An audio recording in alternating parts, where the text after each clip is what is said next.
क्या कोई स्त्री एक साथ 5 पतियों की पत्नी हो सकती है? क्या यह मात्र एक भूल थी या फिर शिव की दी हुई नियति थी? यह कथा है उस स्त्री की जो अग्नि से जन्मी थी, जिसकी आत्मा अपमान से नहीं धर्म से जली थी, जिसके कदमों से एक युग कांप उठा था। यह कथा है द्रौपदी की। राजा द्रुपद अपमानित थे। गुरु द्रोण ने उनका गौरव छीन लिया था। क्रोधित होकर उन्होंने एक महायज्ञ कराया, जहां से निकले 2 दिव्य तेजस्वी आत्माएं, एक पुत्र धृष्टद्युम्न और दूसरी एक चंद्रमुखी कन्या, जिसकी आंखों में बिजली थी, स्वर में अग्नि और चाल में सिंहनी की गर्जना।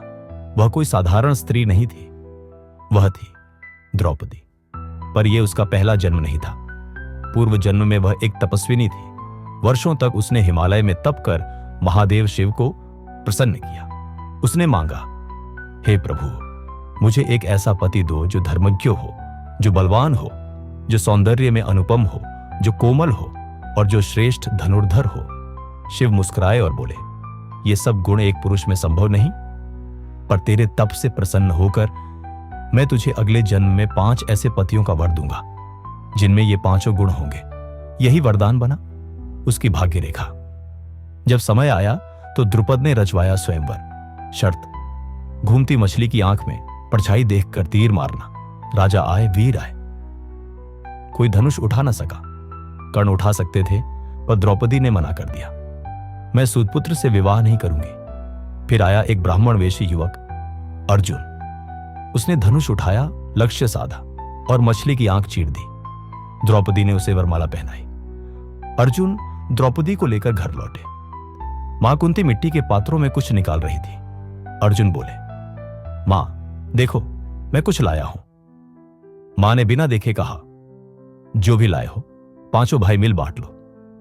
जब मां ने देखा, वो द्रौपदी थी। उनका चेहरा फीका पड़ गया, आवाज कांप गई, बेटा, मैंने अनजाने में कहा, मुझे क्षमा करो। पर अर्जुन बोले, मां, आपकी वाणी ही हमारा धर्म है, यह अब हमारी साझा नियति है। लोगों ने कहा, यह तो भूल थी, पर नहीं, यह तो शिव का वरदान था। द्रौपदी 5 पतियों की पत्नी बनी, क्योंकि वह अकेली इतनी महान थी कि 5 पांडव उसके लिए योग्य थे। वह सिर्फ एक रानी नहीं थी, वह थी धर्म की ध्वजवाहिका, अपमान से जन्मी क्रांति की कृष्ण की सखी और युग परिवर्तन की शक्ति।